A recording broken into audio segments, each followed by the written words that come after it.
Gravando.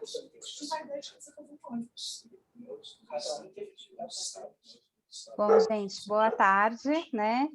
Bem-vindos e bem-vindas, né? Eu sou Yamamoto, sou professora do Departamento de Ciência Política da Universidade Federal da Bahia, né? E eu queria introduzir esse nosso 7º encontro, né, do projeto de extensão Direitos Humanos em Diálogo, né? É um projeto que a gente tem feito já na Universidade Federal da Bahia há 2 semestres, né? Essa é a sua 2ª edição, né? E nessa edição a gente está dialogando e conversando com profissionais do direito, né? Então ela está especialmente voltada para profissionais do direito, né? O projeto ele é organizado pelos programas de pós-graduação em Ciências Sociais e pelo programa de pós-graduação em Filosofia da Universidade Federal da Bahia. E a atividade de hoje, como eu falei para vocês, é a 7ª atividade, nosso 7º diálogo, né? Cujo tema é como a justiça brasileira está interpretando o direito ao protesto. Então, a gente, para a atividade de hoje, conta com 4 participantes, né? 4 convidados aqui hoje, né? Então, nós temos conosco a professora Daniela Portugal, que é professora de Direito Penal da Faculdade de Direito da UFBA e da Faculdade Baiana de Direito. Ela é doutora em Direito Público pela Universidade Federal da Bahia também, é conselheira da OAB Bahia e é pesquisadora do Instituto Baiano de Direito Processual Penal. Muito obrigada, Daniela, pela participação e pela presença, né? Obrigada.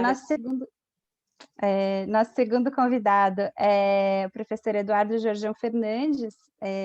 Ele é professor do programa de pós-graduação em Sociologia Política da Universidade de Vila Velha, no Espírito Santo. Ele é doutor em Sociologia pela Universidade Federal do Rio Grande do Sul, e é membro do Grupo de Pesquisa Associativismo, Contestação e Engajamento, o GEPASSE, que também é vinculado à URGS, né? A Universidade Federal do Rio Grande do Sul. E nós também temos como convidado o advogado o advogado Carlos Eduardo Martins, que também é professor, né, da UF e da Unifeso, no Rio de Janeiro, né? Ele participou, né, do mutirão de advogados que faziam plantão em junho de 2013, e ele é atual advogado do Rafael Braga, também do Rio de Janeiro. Então, muito obrigada, Eduardo, pela sua presença. Então, esses são os nossos convidados. Até agora a gente está aguardando para ver se o nosso 4º convidado consegue chegar aqui e conversar com a gente, né? Então, a gente começa com Daniela, né? Então, abro a fala para a Daniela agora, para a gente depois seguir com os nossos outros convidados.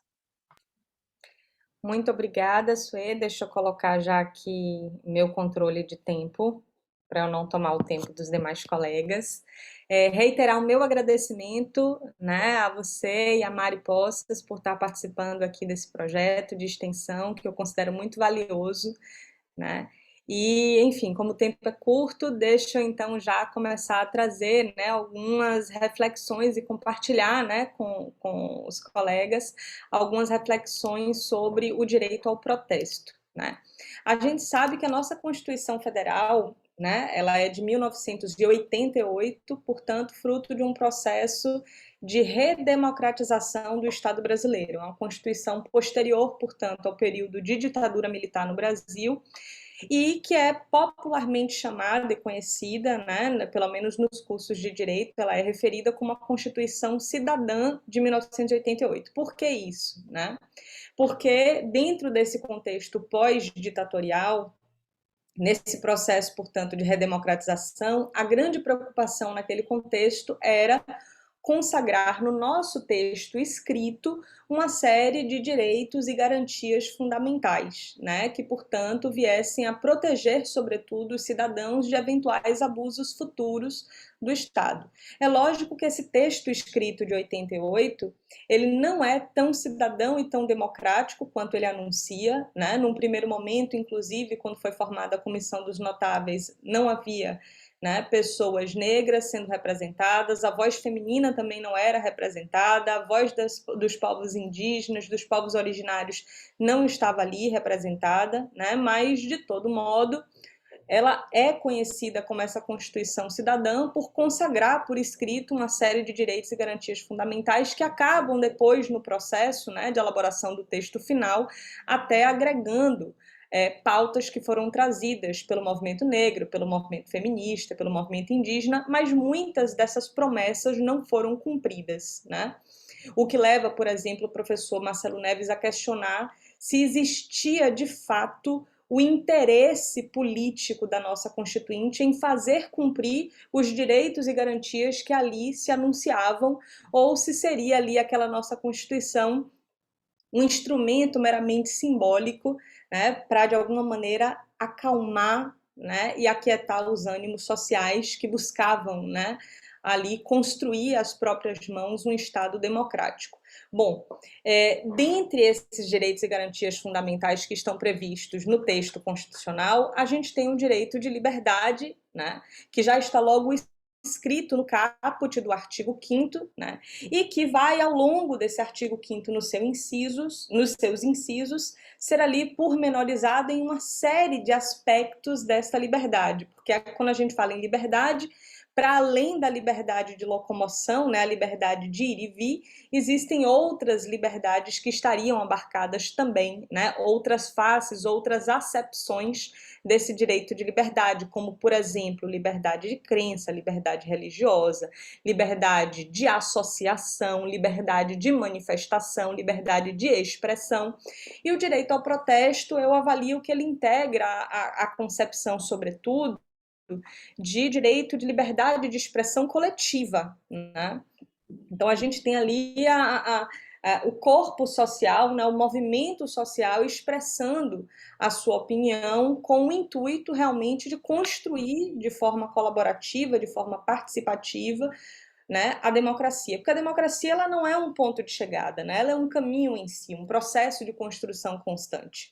Bom, a gente tem algumas, né, vedações a esse direito de liberdade que estão previstas na própria Constituição, né?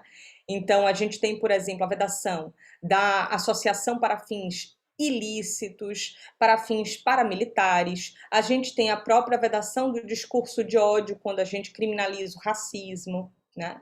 Então, essa liberdade de expressão ela não é plena, ela não é absoluta, tá? E, inclusive, na doutrina constitucionalista brasileira, nós vamos dizer que não há direitos, né, absolutos, mas é importante que, ao lado disso, a gente compreenda, sobretudo em virtude do nosso histórico ditatorial, né, e do processo de aprendizado que, ao menos, deveria se seguir a esse histórico, é que os nossos tribunais superiores, em especial o Supremo Tribunal Federal, por mais que não reconheçam uma hierarquia entre direitos fundamentais, vai conferir à liberdade de expressão, digamos assim, um peso especial, né? Isso daí segue uma orientação da própria Corte Interamericana de Direitos Humanos, tá? Que o Brasil, né, a cuja jurisdição internacional o Brasil se submete, né, por vontade, né, do nosso Estado brasileiro. Então, nós estamos, né,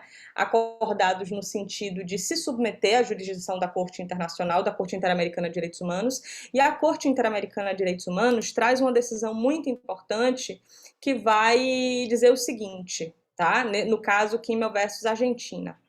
Em relação ao direito à honra, as expressões concernentes à idoneidade de uma pessoa para desempenho de cargo público ou atos realizados por funcionários públicos no desempenho de suas atividades gozam de maior proteção de tal maneira que se propicia o debate democrático. A Corte tem afirmado que em uma sociedade democrática os funcionários públicos estão mais expostos ao escrutínio e à crítica do público, ou seja, se a gente está diante de autoridades públicas, o valor que vai ser dimensionado à liberdade de expressão é um valor que é tendente a ser um valor maior, justamente por conta da construção do processo democrático. E essa linha de entendimento ela é reprisada pelo Supremo Tribunal Federal em diferentes oportunidades. O STF já manifestou, né, o seu entendimento nesse sentido, de que a liberdade de expressão ela tem uma prevalência prima facie, ou seja, em princípio, se eu tiver dois direitos fundamentais em conflito, em princípio, a liberdade de expressão irá prevalecer. Essa foi a decisão na ADPF 130, essa também foi a decisão na ADPF 187, né, com a Marcha da Maconha. Então, já temos diferentes precedentes em que a liberdade de expressão ela vai ter a prevalência. Óbvio que, né, evidentemente, vedando o discurso de ódio e práticas de racismo. E eu acho que é isso. Passei um pouquinho do meu tempo, peço mil desculpas, né? Mas tentei resumir mais ou menos a forma como a liberdade de expressão e o direito ao protesto é trazida, né, pela Constituição brasileira. Muito obrigada, Suê. Te devolvo a palavra. Uhum. Obrigada, Daniela. Acho que é por aí a gente vai começando a colocar alguns toques iniciais no debate, depois a gente vai aprofundar um pouquinho mais essas nossas intervenções mais para frente, né? Queria aproveitar para dar boas-vindas ao João Batista Damasceno, né, que é o nosso quarto convidado de hoje, que é desembargador do TJ, né, do Rio de Janeiro, professor da UERJ, doutor em ciência política da UF, né, e que teve também, assim como o Carlos, uma atuação muito importante em junho de 2013. Bem-vindo, João, e muito obrigada pela sua participação hoje. Boa tarde, é um prazer muito grande estar aqui. Né, foi bom ter pego um pedaço da fala da Daniela, poderia ter sido mais, acho que teria sido muito mais prazeroso e proveitoso. Nós tivemos dificuldade aqui e não pude. Boa tarde, Eduardo. Boa tarde, Carlos Eduardo. Um prazer revê-lo. Né, e a todos que estão aqui participando. A Júlia, a Elenilson e todos. Só boa tarde. Não, sem problemas, a gente entende esses imprevistos. Mas, enfim, então agora a gente vai continuar vai continuar com as nossas intervenções iniciais, né? São 5 minutos de intervenção inicial nessa primeira rodada, depois a gente vai receber perguntas e depois vocês fazem também as considerações finais, tá? Então, eu passo a palavra agora a Eduardo. Então, obrigado, Suê. É um prazer também estar participando aqui desse momento com vocês, conhecendo aqui a Daniela, o Carlos Eduardo, o João, a Mariana, enfim, espero que seja um primeiro momento de outros que teremos pela frente, né? Então, falando do meu lugar aqui, né, eu fui chamado como alguém que é pesquisador de movimentos sociais, né, apesar de que na minha graduação, eu fiz graduação em Direito também, eu cheguei, inclusive, enfim, a atuar naquela época como advogado também em 2013, mas depois, né, fui academicamente para o campo da sociologia, mas sempre estudando movimentos sociais, né, tanto no mestrado quanto no doutorado, e especificamente no doutorado, estudando a atuação das polícias, né, das forças policiais, ali no período de 2013 e 2014, especificamente em Porto Alegre. A gente pode depois, no outro momento, falar um pouco mais especificamente sobre as minhas pesquisas, né? Mas a partir da pergunta que me foi colocada, achei importante primeiro fazer uma introdução conceitual, né? Quando a gente fala em direito ao protesto, né, primeiramente é importante conceituar o que é protesto, né? Protesto a partir do ponto de vista, né, da teoria dos movimentos sociais, é toda a manifestação pública, né, de uma demanda coletiva, né? E geralmente o pessoal acaba quase utilizando movimentos sociais e protestos como sinônimos, né? É importante entender que protesto, na verdade, é um repertório, né? Um conjunto de táticas possíveis que podem ser realizadas, seja por movimentos sociais, seja por grupos, né, que não estão organizados como movimentos sociais, né? E esse conjunto, né, de repertório vai envolver diversas situações, né? Geralmente a gente pensa em passeatas, né, marchas, enfim, mas protestos não são só passeatas, né? São também, por exemplo, ocupações, né, manifestações culturais, teatrais, enfim, greves, né? Eventualmente, inclusive, reuniões com autoridades políticas em que está envolvida uma demanda coletiva, né? Então, basicamente, o protesto é esse conjunto de táticas possíveis para que se demande uma reivindicação coletiva, né? Um outro conceito importante aqui é o de repressão, né? Geralmente também a gente usa a repressão com diversos sentidos, né? Na literatura dos movimentos sociais, né, existe o que o Alberto Melucci chama de uma miopia do visível. Geralmente os estudiosos de movimentos sociais, quando vão estudar repressão, se focam muito sobre a repressão visível, né? Sobre, por exemplo, né, a violência policial, o uso de armamento menos letal, né, detenções, enfim, essa repressão que aparece, né, para nós, que é visibilizada pelas mídias principalmente, né? Mas eu gosto de um outro conceito, né, que é um conceito da Jennifer Earle, que vai dizer o seguinte, né? Uma repressão é uma ação estatal ou privada, né, dirigida a prevenir, controlar ou constranger a ação coletiva não institucional, por exemplo, o protesto, incluindo a sua iniciação, né? O que isso nos diz, né? Nos diz que a repressão é muito mais ampla, né, do que esse conceito mais intuitivo que a gente tem, né, da repressão policial que aparece mais visivelmente, né? Aqui, nesse caso, a gente está considerando que repressão, inclusive, pode partir de agentes privados, né, por exemplo, contra movimentos, né, conservadores que produzem silenciamento em relação a determinados grupos, né, em determinadas demandas. A repressão pode ser exercida anteriormente à própria realização, né, da ação coletiva, por exemplo, leis de restrição ao direito ao protesto, né, que burocratizam as possibilidades de protestar, e posteriormente, né, como a gente pode falar, né, sobre processos judiciais que vão, né, incidir sobre manifestantes muitos anos depois, né, como a gente estava comentando aqui um pouco antes de começar, de um evento de protesto em si, que pode ter feitos muito duradouros em termos de desmobilização, em termos de a construção, né, de táticas que, de alguma forma, impedem ou diminuem a possibilidade daquele manifestante que está sendo processado, por exemplo, de continuar integrando o movimento social, né? Além disso, é importante a gente considerar que a literatura dos movimentos sociais, né, que vai estudar a repressão, geralmente se foca muito sobre o norte global, né, sobre os Estados Unidos, países europeus principalmente, né, e há uma demanda importante nossa no Brasil de conseguir, por um lado, entender quais são, né, os aportes importantes daquela literatura internacional e, ao mesmo tempo, as especificidades brasileiras, né? Essa literatura internacional sobre policiamento a protestos vai tentar responder algumas questões, né? Como, por exemplo, quais são os efeitos da repressão sobre um protesto, né? Porque também a nossa intuição é achar que uma repressão vai gerar desmobilização, mas estudos mostram que não necessariamente é assim, né? Por exemplo, há uma possibilidade de um momento, né, de repressão, né, mais intensivo gerar maior solidariedade entre aquele grupo de manifestantes, por exemplo, né? Existem várias possibilidades que vão depender sempre do contexto e de uma análise empírica daquela situação. Além disso, há estudos que vão entender o oposto, né, que seria quais os efeitos das características do processo sobre a repressão, do protesto sobre a repressão.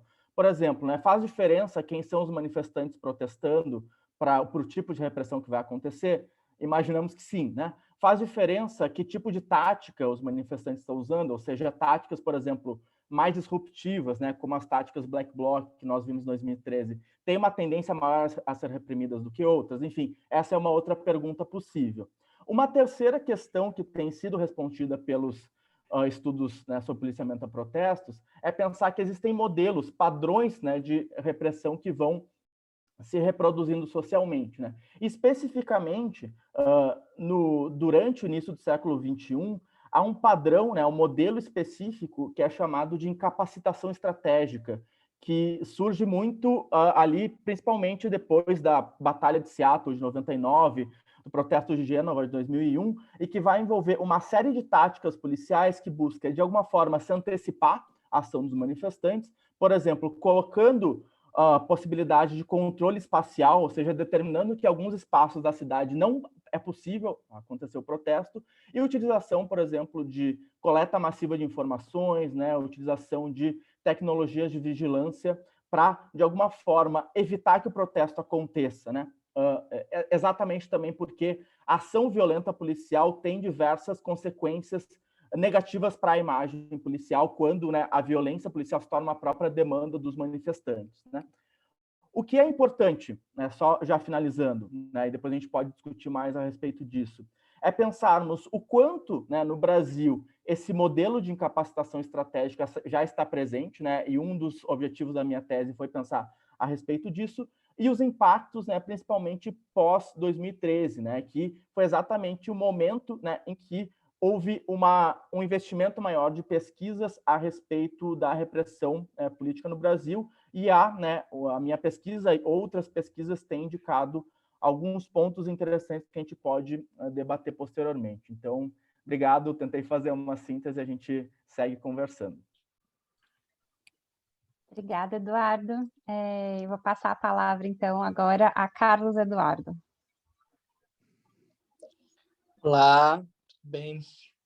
Boa tarde aí, todas e todas, né? Saudar meu camarada aí, Damasceno, né?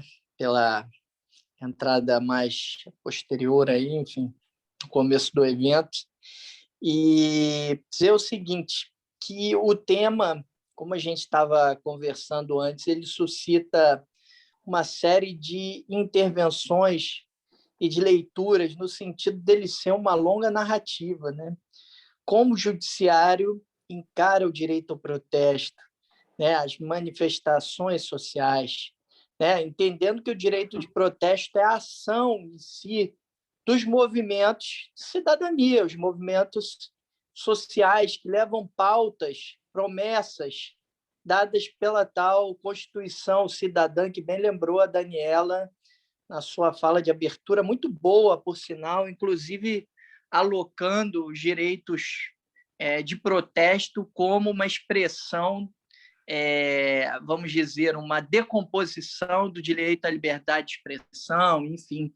Eu diria, Daniela, assim, dialogando com ela, que eu acho que o direito ao protesto, mais do que um vetor, né? Ou seja, mais do que algo que compõe o arco da liberdade de expressão, para mim mesmo ele tem uma autonomia, até mesmo por conta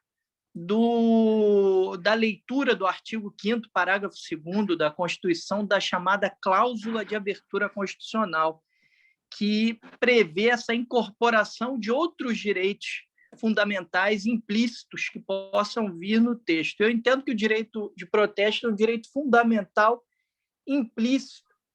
O direito de protesto, para mim, parafraseando, né, um conceito do Negri, né, gosto muito, né, do Antônio Negri, né, e ele traz essa ideia de potência, né, de poder constituinte, né? Eu entendo o direito ao protesto como um direito fundamental de índole constituinte, e que expressa a potência, que expressa a capacidade de reivindicação e de leitura das promessas dadas pela, vamos dizer, Constituição Cidadã de 88, e efetivamente, muitas vezes, não cumpridas, acho que na totalidade das vezes, pelo Estado tido como formalmente democrático de direito. Me incomoda, às vezes, chamar esse Estado hoje que a gente tem de democrático de direito.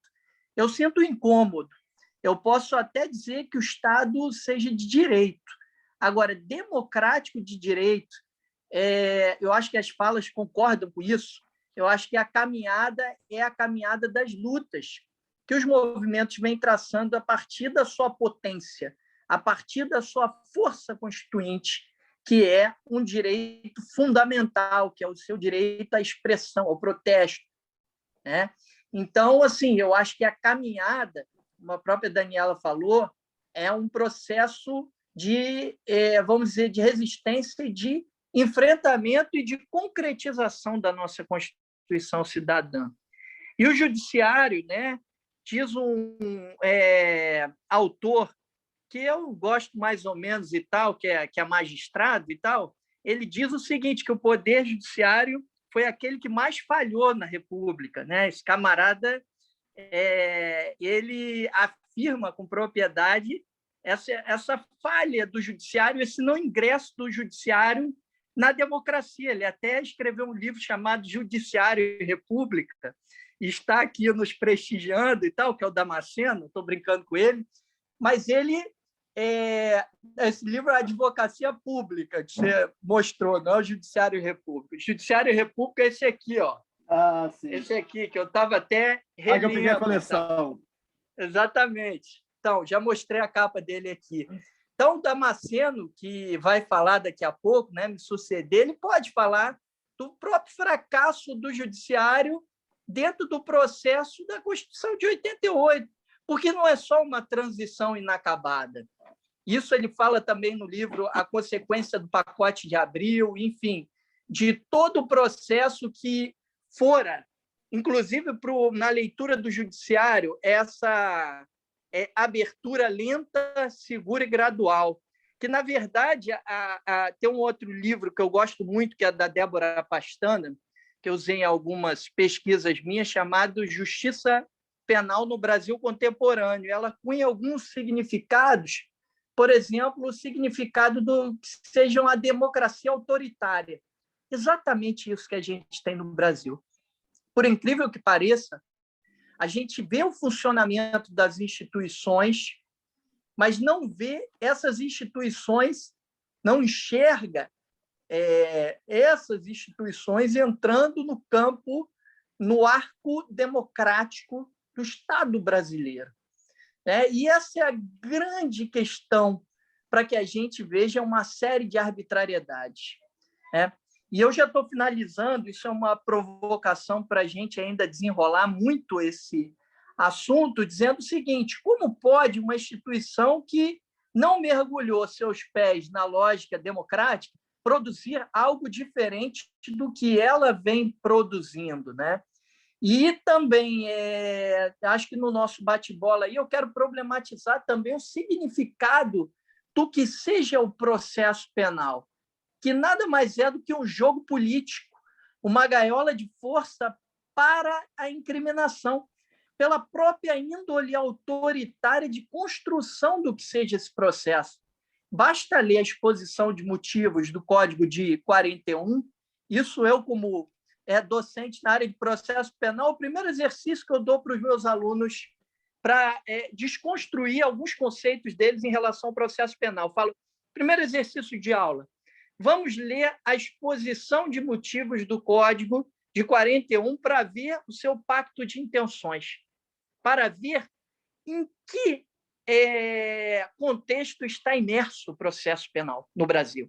Então, dentro de uma lógica autoritária, subserviente, que é óbvio, também tem a ver com o fato do judiciário também se mostrar imune à nova república, que nada mais é que um projeto inacabado de conciliação, porque não há uma transição acabada, como no Chile, que se buscou fazer uma reforma na legislação processual penal a partir da mudança, né, da ordem constitucional, e outros países, enfim, que não trataram o processo ditatorial como algo a se esquecer, como algo a contemporizar, entendeu? Então, é nesse sentido que eu queria colocar essas provocações aí para vocês e a gente dialogar na sequência. É isso. Obrigado. Obrigada, Carlos Eduardo. Passo, então, a palavra a Damasceno, por favor.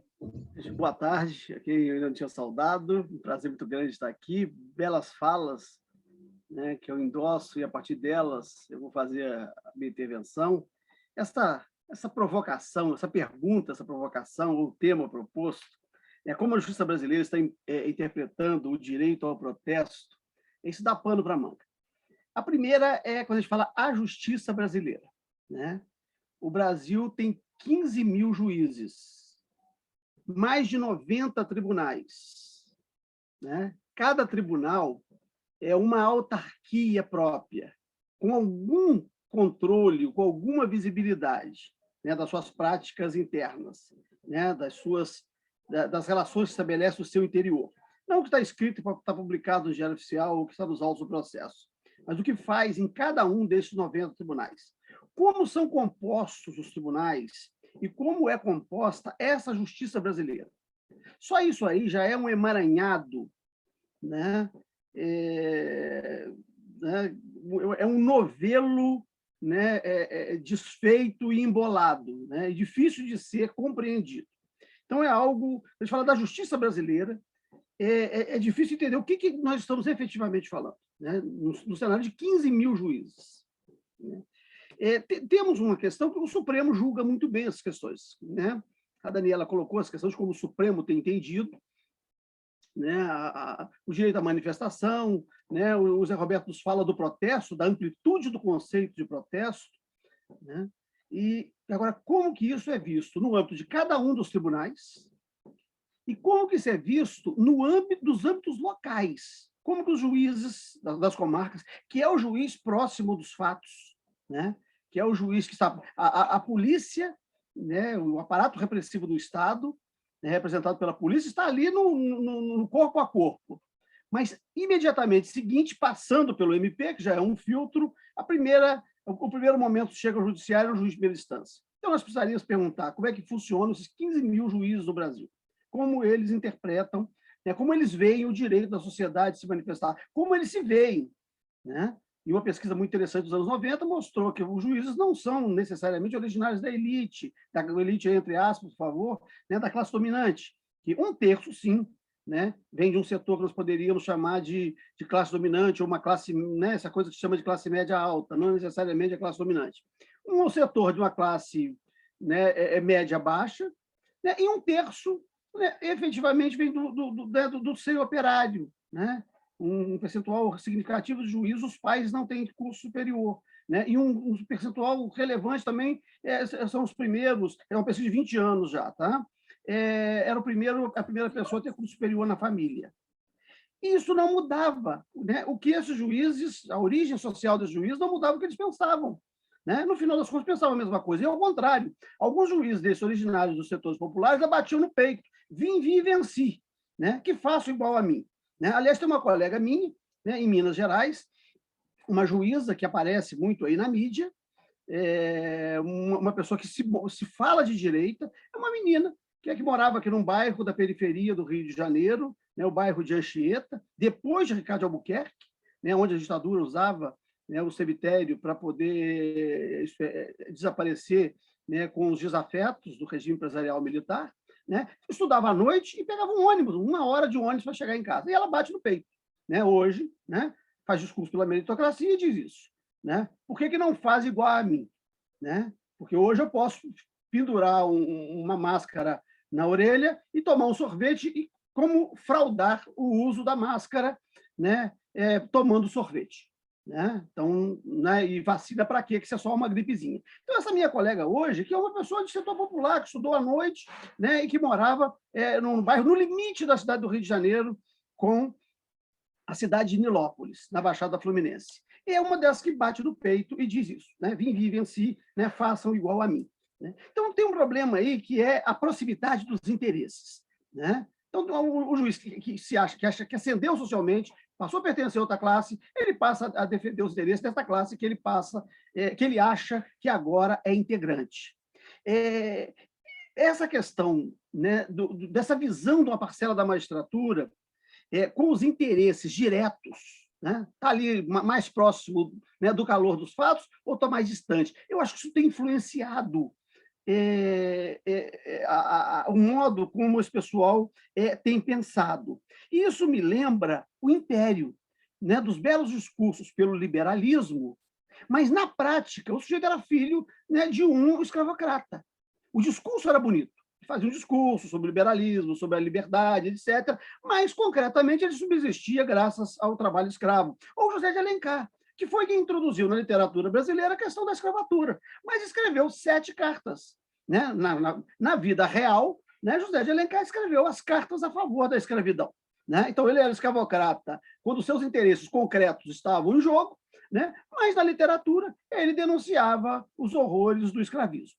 Né? Então, nós temos essa questão, nós estamos falando de uma abstração ou estamos falando de interesses concretos? Né? Porque aí é que nós vamos ver como é que essa magistratura se comporta. Né? Ela está defendendo os seus interesses concretos, está defendendo o interesse de uma classe, né, concretamente, né? Ou está apenas fazendo discurso. Né? E aí o discurso comporta tudo. Né? Todo mundo, né, fala, né, da beleza da liberdade de expressão, da beleza da democracia, do Estado Democrático de Direito. Eu não dando uma aula, né, para uns meninos, um grupo deles eram estudantes de direito da UF, e eu fui chamado por um professor da UF, né, para falar sobre os direitos dos manifestantes e limites da ação policial. Isso era na porta do governador do Estado, em 2013. Eu olha, a democracia se caracteriza pelo poder do povo, né? Não só através de seus representantes, mas também diretamente ocupando a cidade, o que dá a exata dimensão da cidadania. A criminalização dos manifestantes e dos movimentos sociais é uma expressão da violência ilegítima do Estado, da truculência contra a democracia, né? Essa foi a frase que eu usei, né, naquele contexto, e eu fui interpelado pela Corregedoria do Estado. O que eu quis dizer com essa frase? Eu peguei a Constituição, né, peguei a Constituição e disse, olha, o que eu mandei, o que eu disse é que está aqui na Constituição, né? Parágrafo único do artigo 1º. Todo poder emana do povo, que exerce por meio de seus representantes, eleitos ou diretamente nos termos dessa Constituição. Então, o que eu disse é o que está aqui, né? Que a democracia se exerce tipo representante, mas também diretamente, né? E aí, o seguinte, uma resposta objetiva, tal como eu estou falando aqui, e mandei mais, olha, estou mandando para a conferência uma fotocópia, né, desse artigo da Constituição, né? E mandei isso como resposta. Claro, veio a outra representação, né? Caso os desembargadores do Tribunal de Justiça do Rio de Janeiro não tivessem a Constituição, eles estavam tendo a oportunidade de receberem, pelo menos, né, uma xerox, né, do parágrafo único do artigo 1º. Né? É um abuso, isso é uma gozação, isso é deboche, é escárnio, é ironia. Né? Mas foi isso que eu disse, né? Que o poder se exerce por meio de representante, mas também diretamente, e que a manifestação, o protesto, é uma forma de ocupar a cidade e exercitar a cidadania. O problema é o seguinte, nós estávamos diante de um caso concreto, né? E o caso concreto, né, é que, né, em Minas Gerais, eu sou mineiro, embora radicado no Rio de Janeiro há décadas, né, diz assim, aí é que a vaca vai para o brejo, né? Aí é que a coisa pega, né? Porque está tocando no caso concreto. Você já leu os que defendiam, né, o ideal liberal no Império podiam defender à vontade, nos salões, tomando chá. O problema é quando Silva Jardim ia para o interior defender a abolição da escravatura. A casa que o abrigasse era incendiada, porque estava tocando em interesse concreto. Né? Então, esse é o problema. O Supremo, quando decide, eu gosto muito das decisões do Supremo, e acho que essas deveriam efetivamente ter efeito vinculante, né? Porque o Supremo, no caso da Marcha da Maconha, ele disse, olha, isso é manifestação de pensamento. Ninguém pode ser criminalizado por estar defendendo a descriminalização ou a regulamentação do uso de droga. Mas no Rio de Janeiro, o delegado Orlando Zacconi estava outro dia pendurado num processo administrativo por ter ido à marcha, ter convocado, ter colocado no Facebook, né, dizendo, olha, domingo vai ter uma passeata pela regulamentação das drogas, né, a Marcha da Maconha. Né? Ele nem usou a palavra Marcha da Maconha, botou só regulamentação das drogas. E aí o processo administrativo foi para o judiciário e o juiz negou a liminar para trancar o processo administrativo. Né? Então, nós temos aí, eu já estou vendo aqui que já passei dos 5 minutos, se duvidar já passei até mais, porque eu não estava olhando para o relógio. Né? O caso Eduardo nos traz a expressão democracia autoritária. Esta concepção é do Oliveira Viana, que defendia um Estado autoritário em que o chefe do Estado, né, o chefe da nação, que seria a expressão da democracia, que ele saberia interpretar, né, a vontade da nação. Né? Uma ideia muito próxima do que acontecia na Itália e na Alemanha. Então, chamar de democracia autoritária, quer dizer, só há democracia quando todos compreenderem o que o chefe da nação compreende, né? Que ele é a expressão da vontade geral, da vontade do povo. Eu depois quero voltar numa questão que são os negócios visíveis, os negócios invisíveis da repressão visível. Né? No Rio de Janeiro de 2013, tinha um problema dos estoques de armamento não letal e houve liberação, gasta tudo, porque está quase vencendo o prazo de validade e nós precisamos comprar mais. Então, a ordem foi esta. Né? Não era nem só para atacar só os manifestantes, não. Mas, claro, aquilo ali foi feito com essa finalidade, e aí a ordem era gasta tudo, porque o prazo de validade dessas coisas já está quase vencendo, e nós não podemos deixar passar muito tempo, porque senão depois traz outras consequências. Então, eu vou parar por aqui, e a gente continua essa interlocução. Eu já deixo essa questão aqui, sobre os negócios invisíveis, né, da repressão visível, né, ou os negócios da repressão, que eu acho que a gente precisa também tomar conta disso, que vai tratar de interesse concreto. Obrigada, João Damasceno. Queria, então, agora abrir para a nossa nossa segunda rodada aí de perguntas, né? Na verdade, a gente vai abrir um pouquinho para ver com os presentes aqui no nosso debate se alguém tem alguma pergunta, né? Ninguém já tinha feito nenhuma pergunta antes. Eu tenho uma pergunta, então, né? Enquanto o pessoal vai esquentando aí, né? Os teclados, né? Porque hoje as pessoas não fazem mais perguntas ao vivo. Mas a minha pergunta é a seguinte, né? Minha consideração, né? Vocês tocaram em vários elementos aí da história brasileira, né? Então, Damasceno agora falou um pouco da questão da escravatura, né? Da luta pela abolição. Carlos Eduardo falou da transição, né? Da ditadura para a democracia, ou da transição inacabada que a gente vive, né? E a gente também teve como citação aqui, né? A Constituição de 88, 2013, né? Que é um marco importante para a nossa reflexão aqui sobre a criminalização dos protestos, né? Então, minha pergunta para vocês é um pouco... como é que a gente pode historicizar a situação que a gente vive hoje de repressão aos protestos no Brasil, né? Isso é algo que vem da conformação histórica brasileira, da conformação colonial do Brasil, ou isso é algo que está marcada pela nossa tradição da ditadura militar, entendeu? Então, a gente vive heranças da ditadura militar e é por isso que o Brasil reprime protesto. Ou isso é algo que a gente pode datar especificamente a partir do ano de 2013, né? Que a partir de 2013, a gente teve um aumento muito grande da repressão feita pelo Estado aos movimentos sociais. Ou ainda, se a gente pode, né, datar isso de um período mais recente que está vinculado ao impeachment da Dilma e a eleição do governo Jair Bolsonaro, né? Então, assim, a minha pergunta é um pouco como é que a gente entende a situação de repressão ao protesto que a gente tem hoje e de onde vem essa repressão, né? Qual é o evento o principal evento a qual ela está ligada, né? Enfim, pergunta ampla, enquanto a gente espera o resto do pessoal falar aqui. Bela pergunta. E aí? Zoe, acho que pode ir começando a segunda rodada. Passa de novo. Antes então da gente passar para a segunda rodada, e aí fazendo algumas considerações sobre a reflexão que você trouxe, eu acho interessante a gente ver, eu tinha separado aqui, um dispositivo do próprio Código Criminal do Império.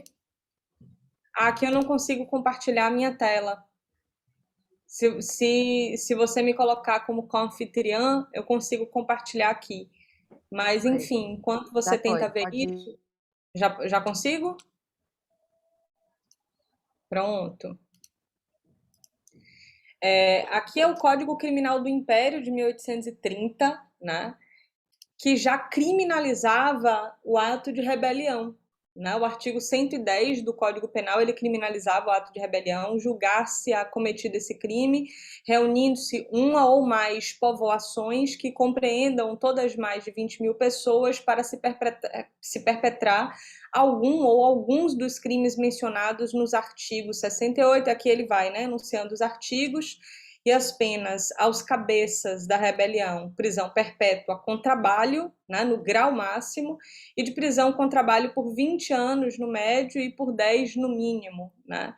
E aqui a gente também tinha, né,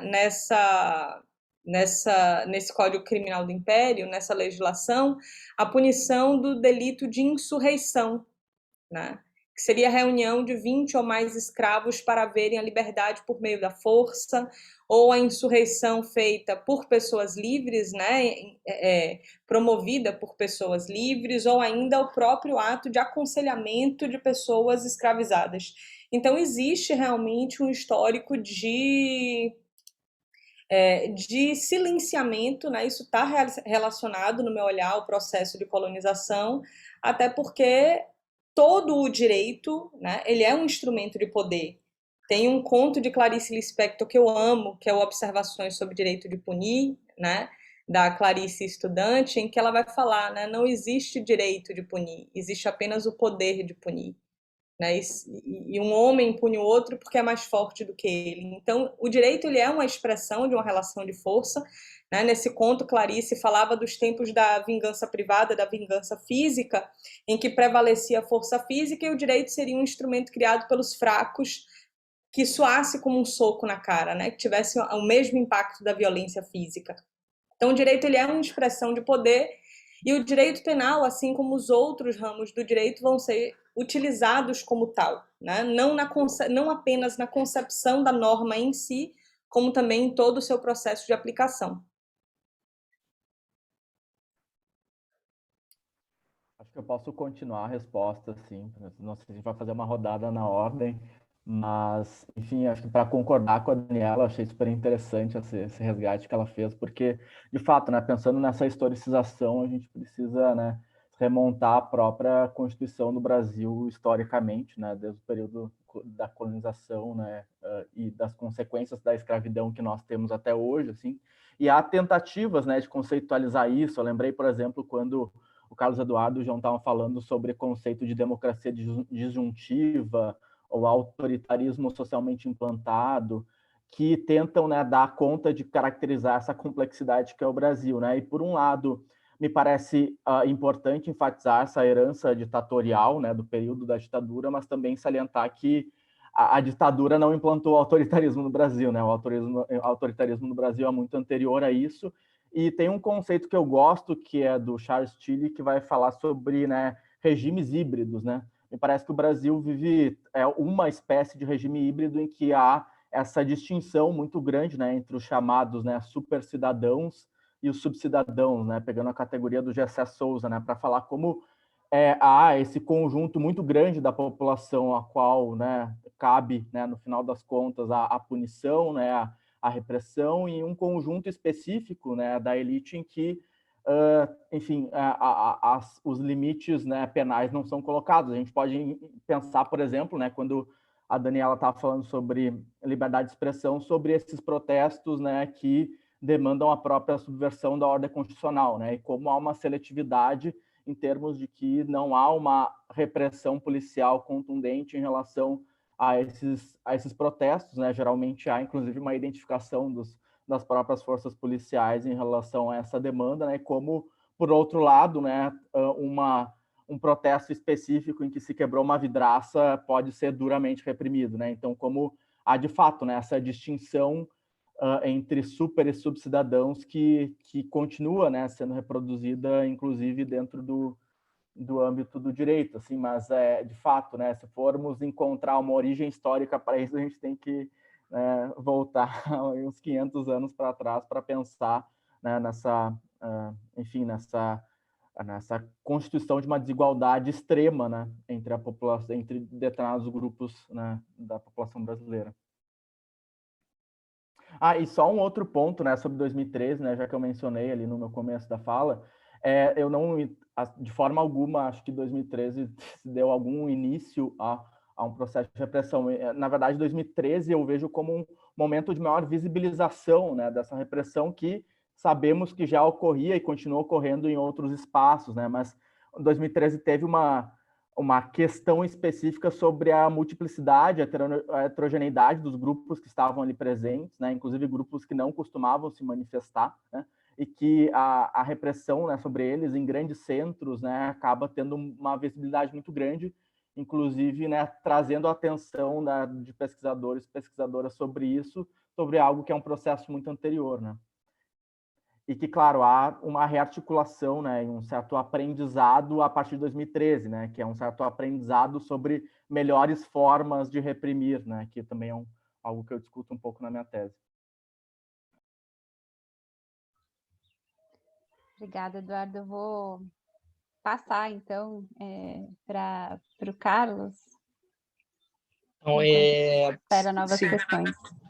Seguindo aí a trilha do que foi falado também, é claro que essa questão da historicidade, né, dos acontecimentos na construção dessa ideia, né, do tema da conferência é uma coisa que se articula, né? Como a gente pode ver, né?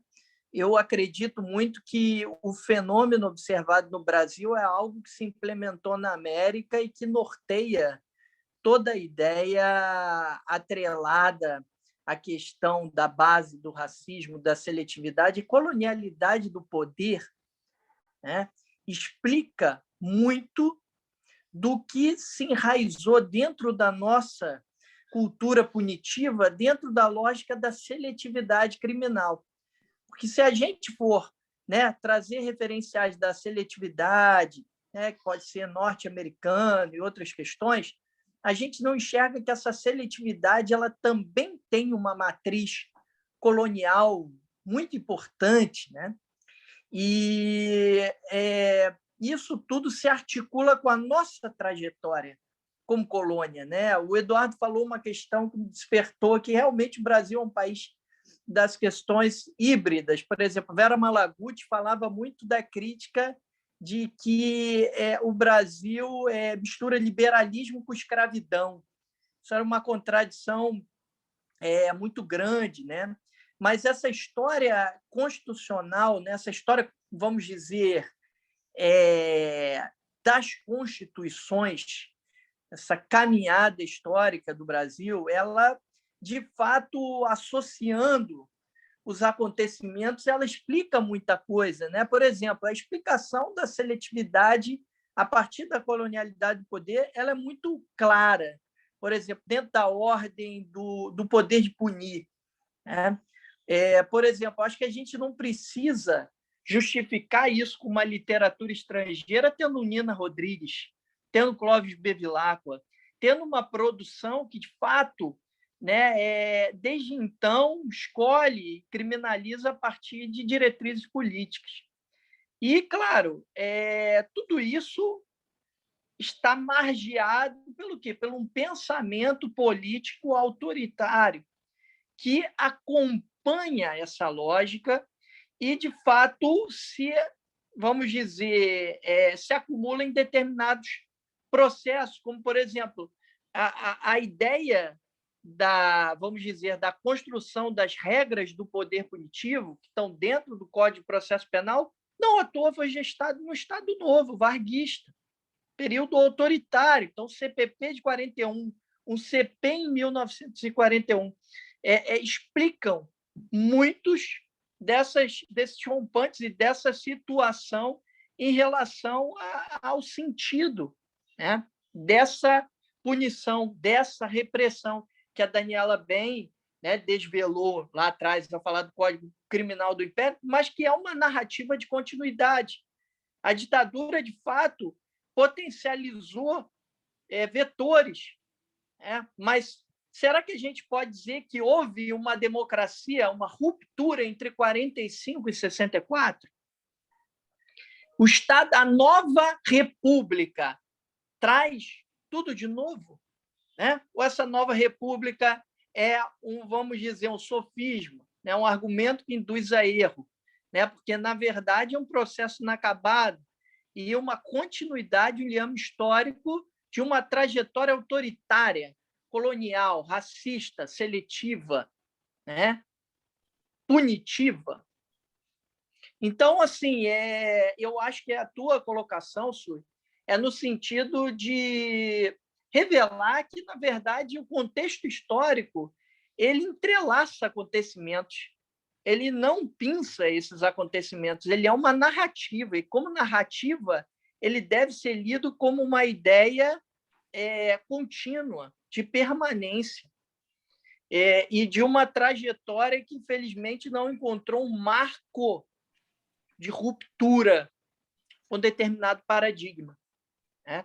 E eu não estou nem colocando 2013 em si, porque eu acho que 2013 exatamente foi vamos dizer, um grito pela promessa do Estado, pela não transição, por valores que simbolizavam que a vida deve e pode ser diferente do que ela é, né? Mas que foram capturados diante dessa mentalidade política autoritária, nos colocando num contexto mais autoritário do que a gente tinha outrora, né? Mais repressivo, mais perigoso, mais borderline, com um autoritarismo de Estado. Então, assim, para você ver como a situação no Brasil é uma situação que nunca foi de ruptura, sempre de transação, de conciliação, de longa narrativa, de autoritarismo, de preservação das conveniências e dos interesses, de, portanto, um poder que deveria ser um poder que luta pela defesa de minorias, não comprometido com o aspecto majoritário, né? O judiciário é o único contra-majoritário, não consegue ler movimentos que visam a dar a cara que o Estado brasileiro escolheu para virar a página, mudar a ordem, e a gente enfrenta esse processo de contradições. Afinal, somos ou não um Estado democrático? Temos ou não direitos amplos, né? Como a Constituição? Porque direito pode ser uma carta de intenções, que eu entendo que a Constituição de 88 se tornou. Ruímos com a nossa Previdência, a reforma da Previdência, ruímos com o mundo do trabalho, na reforma trabalhista, estamos ruindo com a saúde pública. O que vai restar? Lazer? Moradia? Né? Moradia, não preciso dizer, os movimentos de moradia perniciosamente criminalizados e desarticulados o tempo todo. O direito ao lazer é o lazer dentro de uma cultura do capital, a cultura de quem pode consumir, né? Bauman explica muito bem essa ideia do homem enquanto consumidor, da identidade humana atrelada ao mundo do consumo. Então, assim, o que resta da Constituição de 88? Estou falando dos direitos positivos, né? Da expressão positiva de afirmação de direitos. Eu não estou falando nem das liberdades, dos direitos fundamentais, que seriam a expressão, né? Vamos dizer que não a expressão positiva, seria a negativa, de defesa da individualidade. Essa já ruiu, né? Vamos dizer, nas bases elementares também, né? Enfim, à torto e à direito, a gente vê aí prisões cada vez mais arbitrárias, né? Processos, inclusive de manifestantes convalidados com largo emprego de prova considerada ilícita ou ilegítima, entendeu? Tudo atendendo ao jogo político do que se espera de que seja realizado por um poder imune à transição democrática, que é o judiciário. Enfim, muitas coisas para falar, né? Mas eu acho que vale o desabafo e vale o recado, né? Vivemos uma longa narrativa que nunca, em tempo algum, se mostrou, vamos dizer, convidativa à mudança, ou seja, a ruptura necessária. Enfim, acredito que é isso.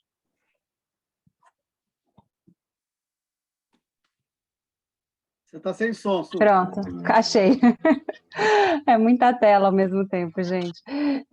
Agora eu passo para o Damasceno. E aproveitei e fiz uma pergunta ali no chat para ver se alguém tem mais perguntas para a gente apresentar aqui nesse segundo bloco. Pois é, Su, você faz a questão, na pergunta sobre essa história, e eu sempre me interessei sobre essa questão também. Aliás, tem um baiano, Nestor Duarte, escreveu uma obra clássica sobre essa questão, né, que o Oliveira Viana também aprofunda. Ele falou sobre a ordem privada e a organização nacional. Né? Outras pessoas estudaram essa questão no Brasil, e essa questão de como a repressão se operou no Brasil, a gente precisa lembrar o seguinte: como o povo foi tratado. Né? O Brasil começa, não é com a sociedade. O Brasil começa com um potentado local, né? Ou então com a igreja. Quem não fosse do clero ou não fosse um potentado, né, estava entre a cruz e a espada, né? Literalmente. Né? Ou a espada, né, do potentado, né, do senhor de engenho, né? Ou a cruz, do líder religioso. Não tem espaço para a sociedade aí, né? Não tem espaço para o povo. Né? Então, é uma situação... o Brasil não começa sequer com a organização estatal. Ele começa com latifúndio, né? Que é uma geografia. né? O Cassiano Ricardo dizia isso, que o sujeito não ganhava uma propriedade, ele ganhava uma geografia, né? E depois que se constituía a propriedade.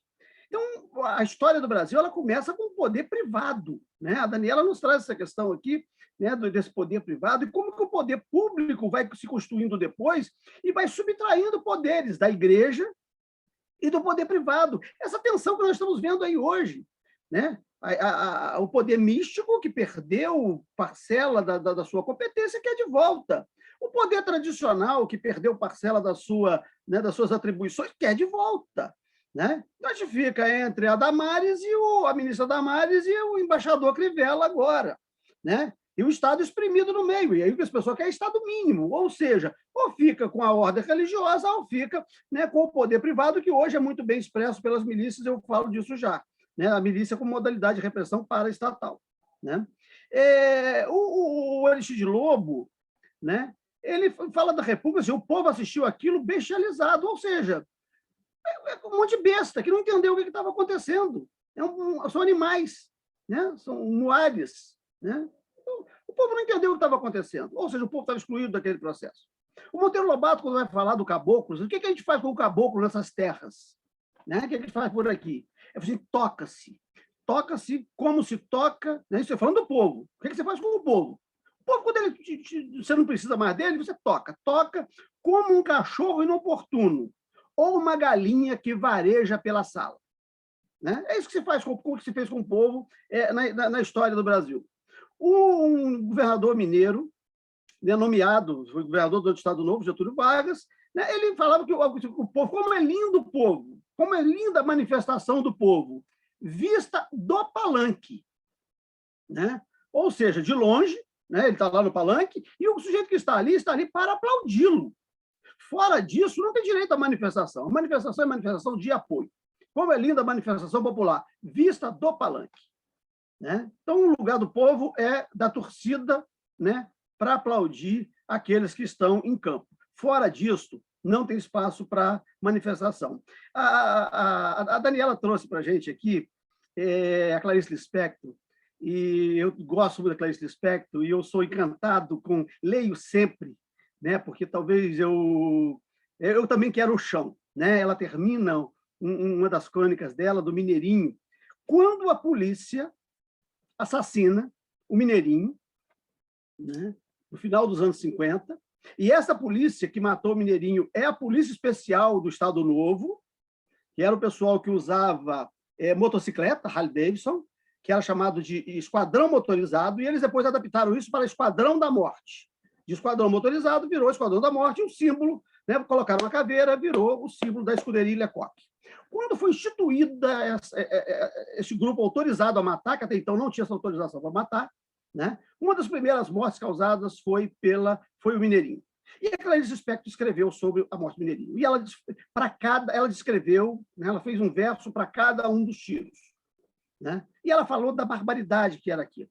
Né? E aí sim, nós temos a repressão que sempre esteve presente, né? Está lá no Nestor Duarte, está lá no Monteiro Lobato, no Aristides Lobo. O poder, né, esse poder paraestatal de sair matando, ele foi constituído no final dos anos 50, né, por Amaury Cruel, quando foi chefe do Departamento Federal de Polícia, que era apenas o Distrito Federal, e a Polícia Federal de hoje, com âmbito apenas no hoje município do Rio de Janeiro, então o Distrito Federal. E depois, eram só 7 homens autorizados a matar. Depois, esse grupo cresceu, virou 11, quando a capital foi para Brasília, e Carlos Lacerda os condecorou como os homens de ouro da polícia. Esses homens eram autorizados a matar. Né? Em 64, esses grupos se pulverizaram pelo Rio de Janeiro e hoje pelo país. Eles receberam nomes diversos. Esquadrão da Morte, Mão Branca, Matadores, Justiceiros, hoje a gente chama de milícia. Né? Mas esses grupos que atuaram na repressão, né, que mataram os inimigos do regime, inimigos dos comerciantes, inimigos dos vizinhos, e passaram a fazer encomenda. Né? E eu uso essa placa da Marielle, que era minha amiga, né? E eu acho que tem muito mais coisa no assassinato da Marielle do que uma mera questão de milícia. Né? Isso é algo que foi executado pelo Estado durante a intervenção na área de segurança do Estado do Rio de Janeiro, com generais da Secretaria de Segurança Pública e gerindo essa parcela do Estado, que era para vender o terror, né, para implantar o terror, para vender a segurança depois, como fizeram no Rio Centro, como fizeram naquele momento ali, bomba na BI, bomba na OAB, né?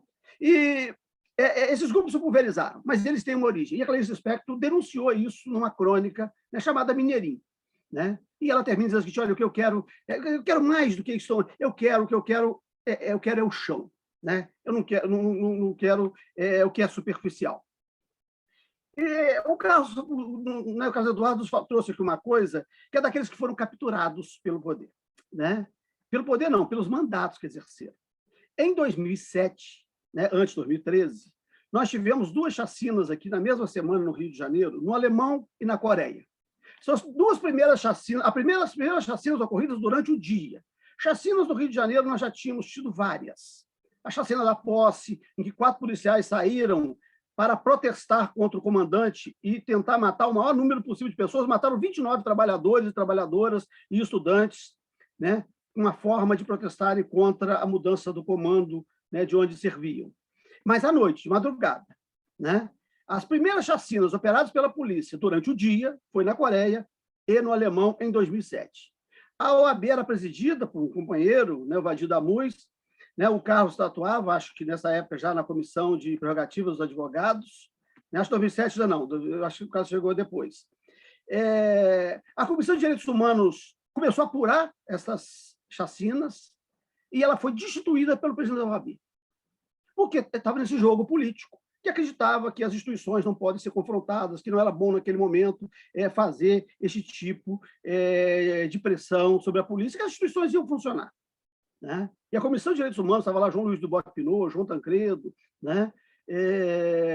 A Comissão de Direitos Humanos foi instituída, porque estava acompanhando a apuração das 2 chacinas que ocorreram pela primeira vez, né, durante o dia no Rio de Janeiro. Aí, depois disso, a polícia se sentiu autorizada e outro dia fez chacina durante o dia, matou 27 pessoas no Jacarezinho, né? As chacinas durante o dia passaram a ocorrer com mais regularidade no Rio de Janeiro. Nunca tinha ocorrido durante o dia até o ano de 2007.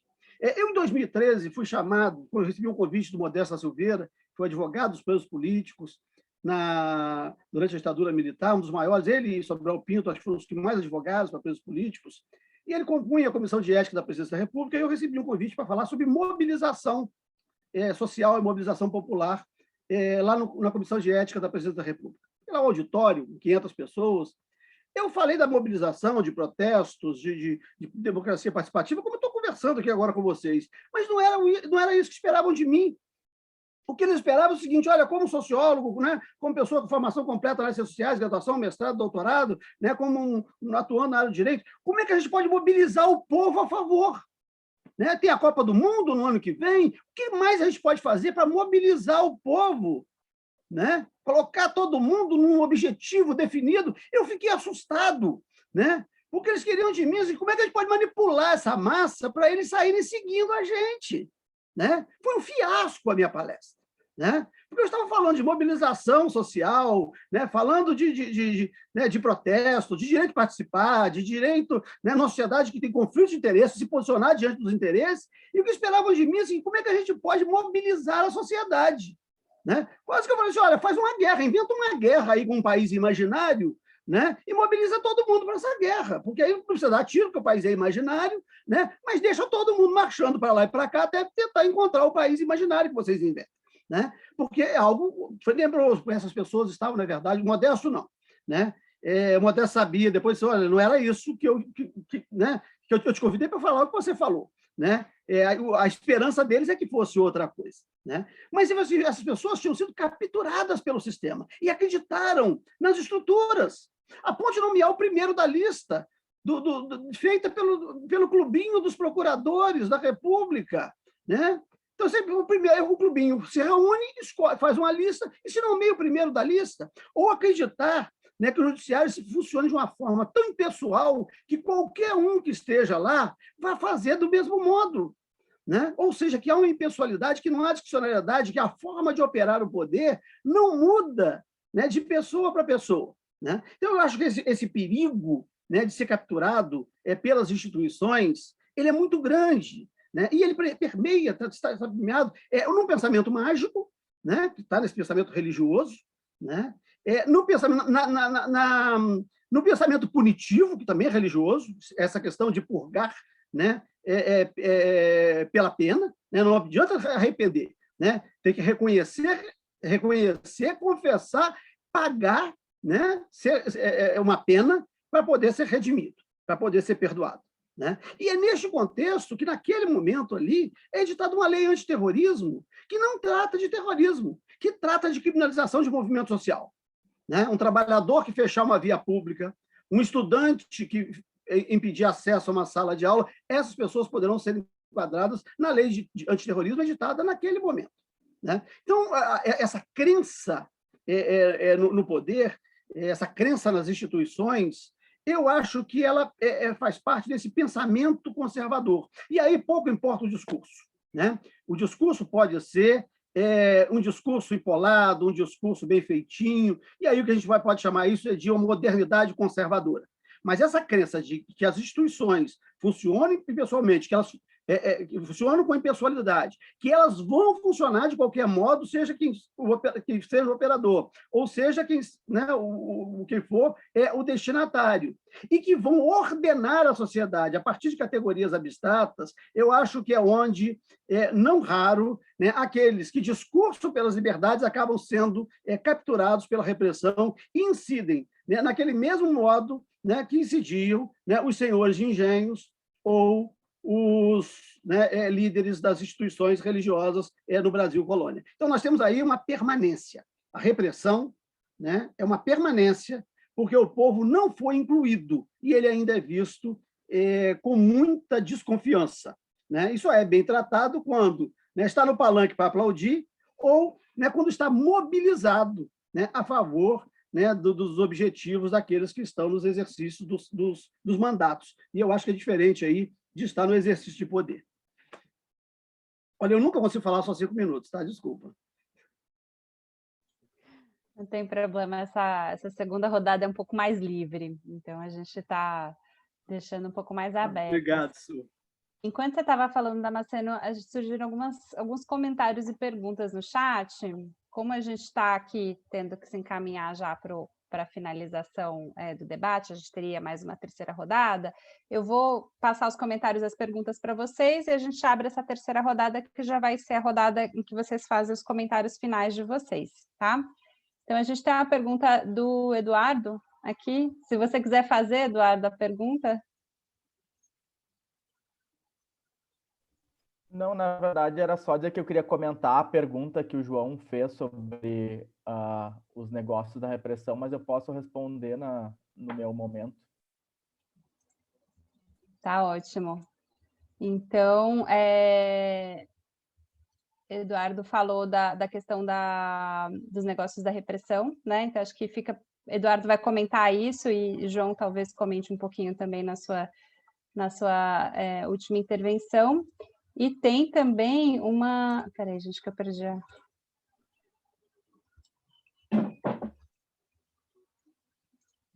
Achei.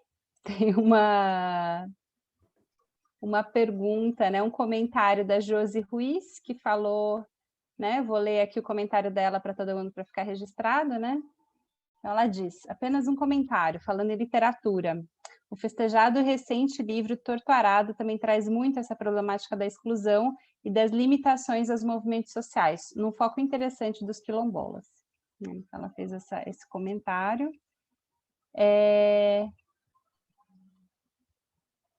E Carol também fez um comentário aqui que eu vou ler para vocês.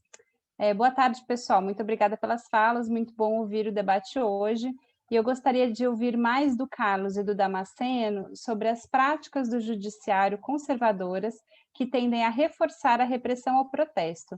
E me pareceu que quanto mais local, mais o espaço para esse tipo de acontecimento, se isso acontece mesmo. Então, isso é o comentário da Carol aqui. Acho que também é um comentário aberto para Eduardo e para Daniela também, né? Então, é isso, gente. Eu vou, então, passar para a última rodada, né? Para a nossa terceira rodada. Enfim, vocês podem falar aí por volta de 5 minutos, mas também uma rodada mais aberta, tá? A gente começa de novo com Daniela, pode ser? Pode ser sim, Sui. Obrigada mais uma vez. Eu gostaria de agradecer novamente o convite, né, e dizer da minha felicidade de ter conhecido um pouco melhor aqui os meus colegas de fala e você também, Sui, que a gente ainda não tinha conseguido, né, conversar pessoalmente. Eu tenho o quê? 3 minutos, 5 minutos nessa partezinha final? Só para eu ter uma ideia? Tá. E só levantar aqui uma reflexão, né, com relação à visibilidade das violações ao direito de protestar, né? A visibilidade que essas violações vão eventualmente adquirir estão muito relacionadas a quem está sendo alvo dessas violações. Então, talvez hoje a gente esteja prestando um pouco mais de atenção a essas frequentes, né, práticas de violência contra, né, pessoas que protestam ou que manifestam, né, por exemplo, sua oposição ao governo, justamente por conta digamos assim, de um atingimento das pessoas de classe média, de classe alta, que eventualmente estão ali manifestando insatisfação com relação ao atual governo. Mas o direito de protesto, ele é, né, alvo de violações invisibilizadas em diversos outros, né, grupos sociais. Aqui o colega havia falado, né, a colega havia falado aqui do torturado, né, e da questão do foco nos interesses, né, de pessoas quilombolas, e eu gostaria de destacar aqui o endurecimento sofrido recentemente pela Lei de Execução Penal, no sentido de trabalhar de forma ainda mais gravosa o regime disciplinar diferenciado. E uma das hipóteses de inclusão em regime disciplinar diferenciado é justamente a prática de condutas que venham a subverter a ordem e disciplina internas, né, de estabelecimentos prisionais. Então, eu entendo, né, todo crime como um ato político, já que o próprio processo de criminalização é um ato político, né? Então, as condutas que são, por consequência, criminalizadas, elas têm também, conscientemente ou não, ali um sentido político, né, dentro da sociedade, de manifestação da irresignação quanto aos comportamentos que são normativizados ali naquela sociedade, e dentro, né, desse espectro a gente vai ter as próprias faltas disciplinares, né, e todas as manifestações de repúdio político dentro de estabelecimentos carcerários, né, que são ali condutas reprimidas severamente, cuja repressão vai encontrar, de certa maneira, um respaldo social, porque são ali pessoas que já estão ali alvo de uma desumanização, de uma coisificação que é, né, provocada pelo próprio processo criminal. Então, a prática de crimes e isso a gente vai falar muito na criminologia, é uma regra, né? Todo mundo pratica crimes, mas ser condenado e cumprir pena por crimes praticados, isso é uma exceção. Ou seja, todo processo de criminalização em sentido concreto, ele é sempre seletivo, né? Acho que o Damasceno que tinha trazido isso foi o Carlos, não sei quando ele citou a Vera, não me lembro exatamente qual dos dois, mas é sempre um processo seletivo. Então, tudo aquilo que a gente considera crime e que, de fato, é alvo da atuação e da repressão estatal vão ser ali, né, atos políticos, né? Todo crime ele é um crime político. Não há uma divisão, né, nos termos em que era feito durante a ditadura militar, meio que para separar, né, aqueles militantes, estudantes, da população pobre, negra, que também estava encarcerada. Todo crime ele é político. Obrigada, Daniela. Passo então para Eduardo, para as considerações finais. Bem, queria só agradecer novamente, né? Foi muito legal conhecer aqui todo o pessoal. Um debate muito interessante, vários pontos, né? Que a gente poderia passar aqui a tarde inteira comentando a respeito deles e chegar até de noite.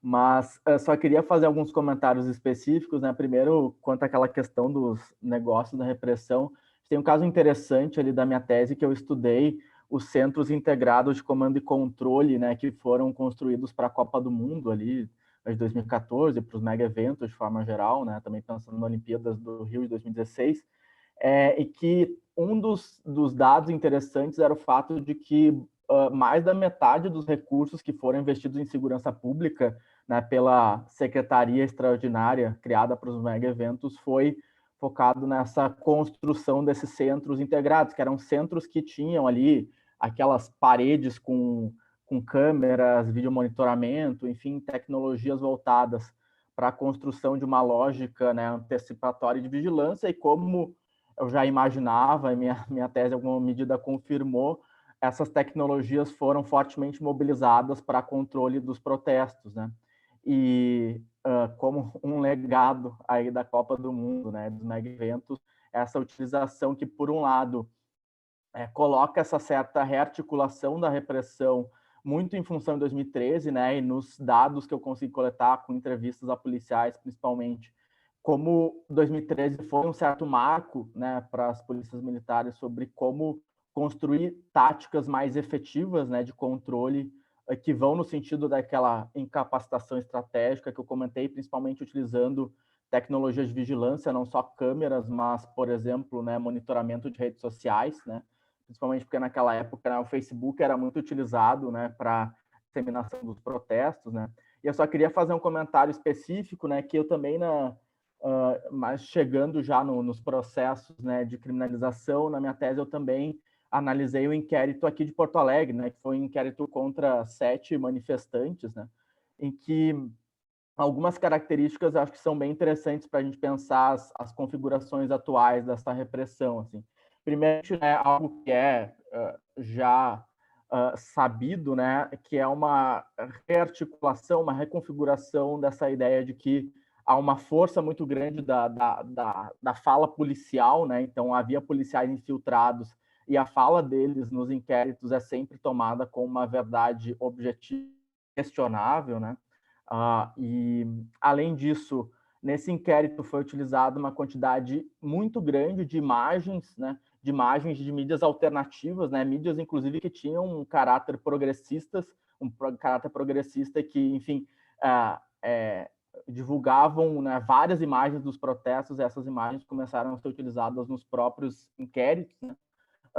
E, além disso, aquela separação que se faz, né, entre bons e maus manifestantes, que era uma separação que foi construída pela própria mídia corporativa, né, aquela separação entre a ideia de que alguns eram vândalos e por isso não eram manifestantes, né, diferentemente dos manifestantes pacíficos e ordeiros, né, e que vai entrar, né, na linguagem do inquérito, né, inclusive com termos pejorativos como bando, vândalos, enfim, né. E, além disso, né, a partir de todos esses elementos, né, de vigilância, algo interessante, né, que é dito, né, constatado em outros estudos, como do professor Frederico Almeida, em São Paulo, é que muitos desses inquéritos, né, e depois os processos, né, que seguiram eles, não tiveram condenações, né, ou tiveram poucas condenações, né, o número de condenações é baixo. Por um lado, isso mostra que aqueles inquéritos, depois dos processos, tinham provas muito frágeis, mas, por outro lado, é algo interessante que eu noto nesse inquérito que eu analisei, é que, em alguma medida, o próprio inquérito não é voltado exatamente para a condenação daqueles manifestantes, né? É muito voltado exatamente para a própria coleta de informações, né? E uma das conclusões que eu chego é que o próprio inquérito se torna uma tática de vigilância, né? Porque o inquérito era muito voltado, por exemplo, para identificar quem eram aqueles manifestantes, em quais protestos eles iam, por mais que os supostos delitos teriam acontecido em um protesto, eles colocam no inquérito imagens de diversos protestos, tentando demonstrar que aqueles manifestantes eram lideranças, né? No final das contas, aquela era a argumentação que se procurava demonstrar. Foram feitas buscas e apreensões nas casas dos manifestantes, fazendo apreensão, por exemplo, de simbologia anarquista. Enfim, no final das contas, me parecia muito que era um processo em que se buscava, um inquérito em que se buscava conhecer quem eram aquelas pessoas, né? Muito mais do que algo direcionado para a própria condenação, né, que sabemos que acaba sendo muito seletiva também, né? Mas só queria trazer esse elemento que é importante para pensarmos essas rearticulações e como as tecnologias, né, nesse contexto, né, historicamente autoritário que estamos falando podem ser, né, mobilizadas, né, no sentido de uma potencialização dessas formas de repressão, né? Enfim, só queria agradecer de novo, espero encontrá-las em outros momentos. Muito obrigada, Eduardo. Passo agora, então, para Carlos Eduardo. Olha, me alegrou muito ver essas falas, né, que são síntese, né, mesmo do nosso encontro, do nosso papo, né, da Daniela quanto do Eduardo. E mais a pergunta da Carol, que eu queria dialogar com os três, né, agora nesse momento, e dizer o seguinte, né, o Eduardo traz essa ideia de vigilância da investigação, Daniela fala a frase, né, e é a colocação clássica do meu mestre querido sempre, o professor Nilo Batista, né, de que todo crime é político, enfim, e dando as origens, né, dessa questão da configuração do poder de punir, da seletividade e tal, a partir da escolha que vem do processo de criminalização secundária, né, das agências, né, bem Zaffaroni, bem Nilo também detalham quando conceituam, né, as decorrências do processo da criminalização secundária, não desatrelando o processo de escolha em relação da criminalização primária, mas também colocando isso como bastante problemático. E o Eduardo coloca a situação da permanente vigilância também, que eu acho que é interessante, a partir dos instrumentos de caracterização do poder de punir, como a investigação. Eu te diria, Eduardo, que a prisão preventiva que vem do flagrante delito, né, e que se alargou muito a situação do flagrante delito no âmbito das manifestações, enfim, né, até hoje eu vejo, por exemplo, acho que vale até um dia escrever alguma questão sobre o alargamento da prisão em flagrante em determinadas situações que envolvam atos, né, considerados condutas, né, políticas de expressão, de liberdade. Porque, assim, eu acho que, muitas vezes, o mote até da decretação dessas prisões também é uma ideia de vigilância. E mais, eu não digo vigilância, eu digo neutralização. Eu vou mais além. A ideia de neutralizar, de segregar, de esquadrinhar do Foucault e observar, mas numa lógica do risco, proposta até pelo Garland, que é um estudioso que também coloca a prisão num papel que é um papel que eu digo da pós-modernidade, né? Que é um papel em que a prisão não é mais a utilização, né, e a disciplina de um corpo que tinha que ser docilizado, mas sim o espaço para degradação, exclusão, né, e permanente neutralização do indivíduo. Então, assim, não só a investigação que tem esse dogmatismo, essa carga seletiva, mas também a prisão é um instrumento clássico dessa vigilância e dessa observação. Mas eu queria trazer também a lume a pergunta da Carol sobre o reforço das práticas repressivas e também fazer um paralelo com a nossa conferência, com a história do que a gente trabalhou aqui, né? Se as práticas repressivas do judiciário elas aumentam, né, essa capacidade da repressão aos movimentos e aos protestos em nível local, se isso é bem observado. Carol, acho que o nível local, até o Eduardo estava dizendo, seria um nível nosso, nacional, né? Porque Porto Alegre está aí. Qual é a diferença desse processo que ele narrou de Porto Alegre para o processo que envolve os 23 aqui no Rio? Um monte de expedientes semelhantes ao que ele falou. Policiais infiltrados, a criminalização da Heloísa Sami, a única advogada que responde, junto com os outros 22 ativistas, porque diziam à época, e eu a defendo também nesse processo, que ela não se comportava como advogada, ela era uma ativista black bloc. que ela dava o comando nas manifestações. E esse policial, que era um agente de Brasília, né, que se infiltrou irregularmente, sem dar relatos ao juiz. Assim, eu fico perplexo como a lei dos crimes organizados ela se torna um mero pano de fundo diante do dever em matéria processual penal, em matéria penal, de vínculo com a legalidade.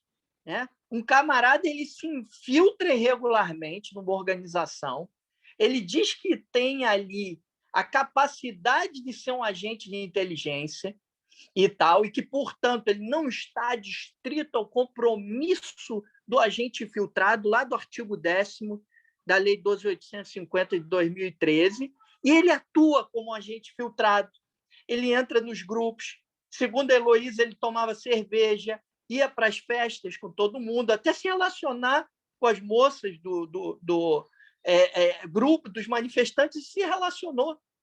Ou seja, todos os elementos de clandestinidade, história de cobertura, etc., etc., para obtenção de provas sem autorização judicial, sem comunicação à polícia, que é o Ministério Público.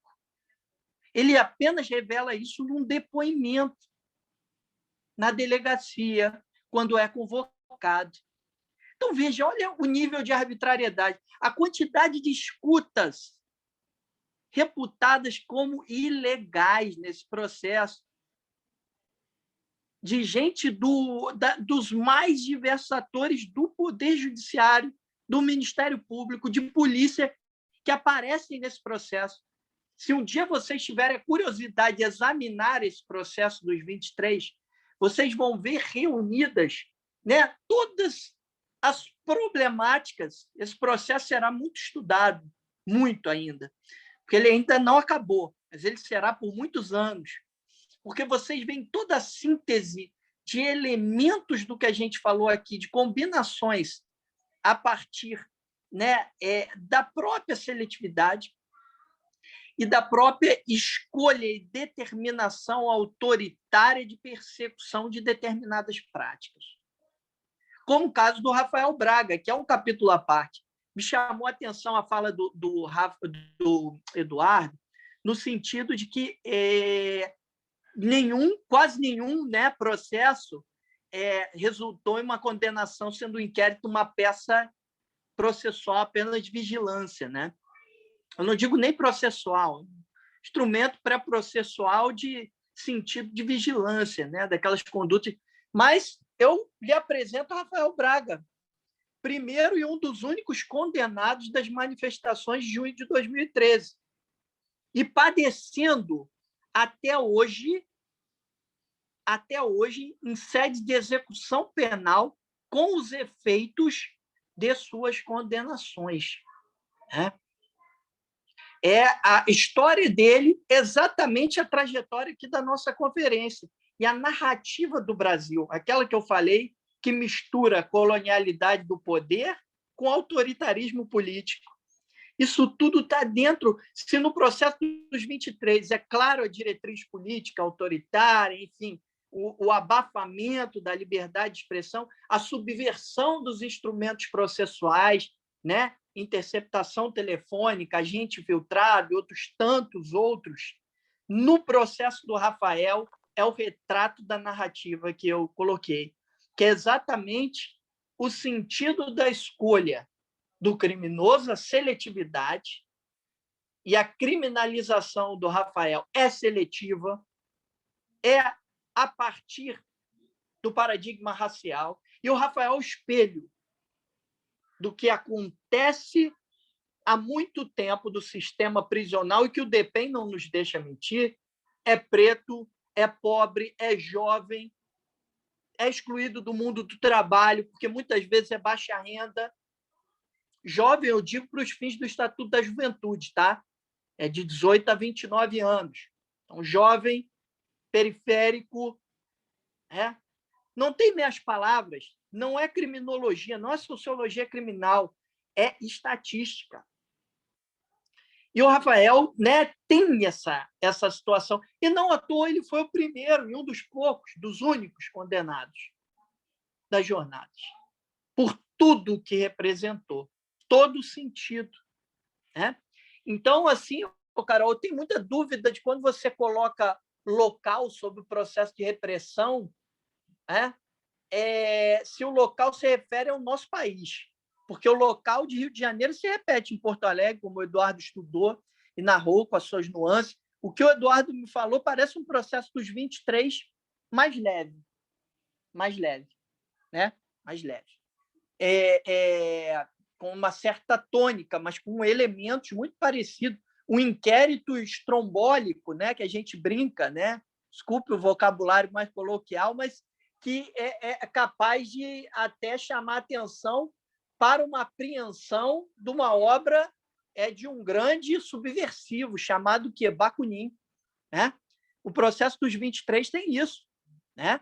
É quase que um índex, né? Falando da literatura apreendida nas, vamos dizer, casas dos detidos, né? E Bakunin veio para a roda. Pasme, Bakunin veio para a roda. A polícia militar e a polícia civil do estado do Rio de Janeiro, na verdade, a polícia civil achava que o Bakunin era um subversivo, era um vândalo também. Então, assim, quisera, né? Fosse uma grande, vamos dizer, prosa ou uma comédia pastelão, mas não foi a realidade, né? E são duas obras inacabadas, tanto o processo, o caso Rafael Braga, porque, para mim, Rafael Braga não é o processo Rafael Braga, é o caso Rafael Braga, que envolve a questão do processo dos artefatos fracassados, explosivos, que são, na verdade, produtos de limpeza adulterados, e a criminalização por drogas, que a linguagem do Estado entra de maneira brutal, severa. O que é isso, Daniela, aqui no Rio de Janeiro, chamado Súmula 70, do Tribunal de Justiça do Estado do Rio, os Damasceno, desembargador hoje, que acredita um grau absoluto e uma confiabilidade à palavra policial, desacreditando toda e qualquer narrativa em contrário. Eu digo hoje que, num crime de tráfico de drogas aqui no Rio, fazer uma prova contrária com essa súmula 70 é quase que, né, um desafio inglório. Não existe possibilidade. Não existe. Porque o crédito que se dá é absoluto, o valor e a dimensão probatório, desequilíbrio entre as partes no processo é brutal a partir do emprego da súmula 70. E a súmula 70 vira um artifício retórico, vira retórica para, vamos dizer, aglutinar o cárcere e tornar-lhe um depósito de vidas pretas, em sua maioria precárias, jovens, periféricas. Entendeu? Então, assim, é muito complicado a gente falar dessa questão da incorporação da repressão do judiciário. Então, assim, tinha muita coisa para falar, Sui. Eu acho que esse era o coração da fala, era a última fala, e eu te peço desculpas, mas eu não posso dizer que essa fala está acabada, porque ela está aí, né? O processo do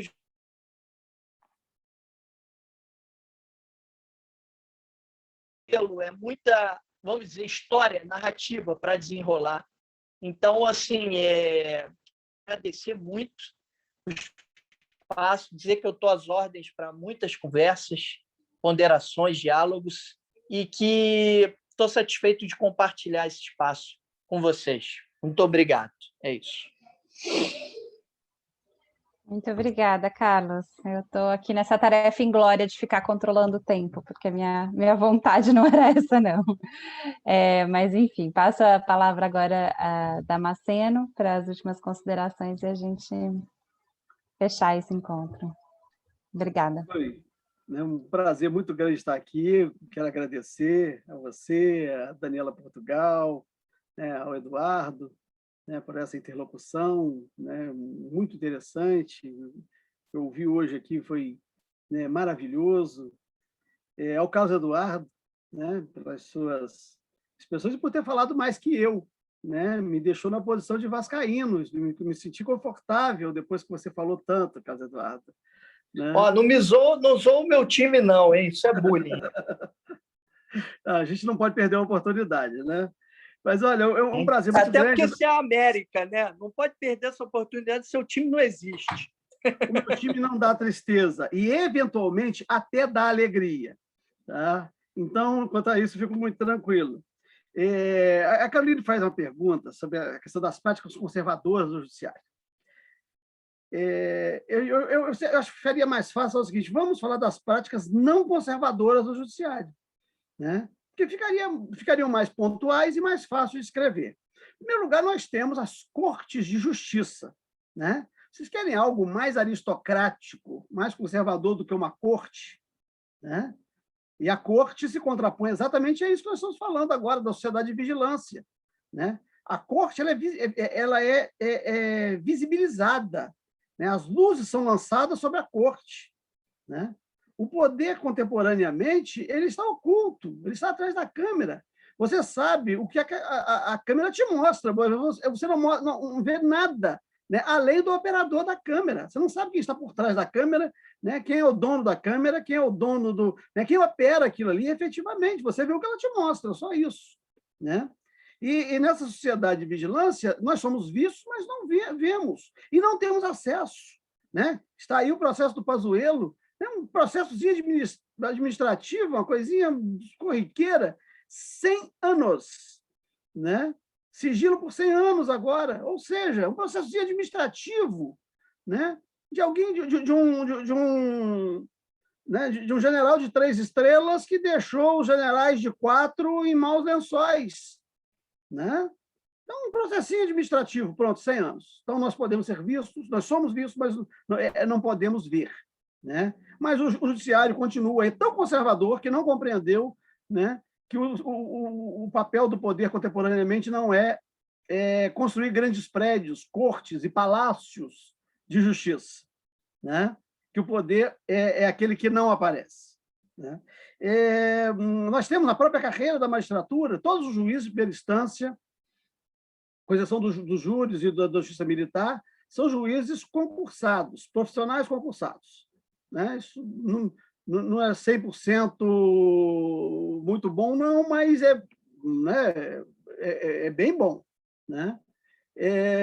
Mas são juízes, né? Exercitam a atividade de julgar, né? Se manifesta na forma imperativa, né? Que tem o radical mais usado é o man, né? Manda, o juiz manda fazer, manda citar, manda, né? Tem um radical man aí, né?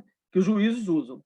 Aí eu cheguei promovido, como eu acabei de ser, né? Estava atuando como juiz convocado do tribunal há 6 anos, fui promovido a desembargador. Aí você passa de juiz a desembargador. O que é o desembargador no Brasil colônia? É aquele despachante que ficava lá na porta do palácio, né? No tribunal ultramarino, né? ou na corte em Lisboa, fazendo um papel ali meio de lobista, meio tirando os embargos dos apelos das partes.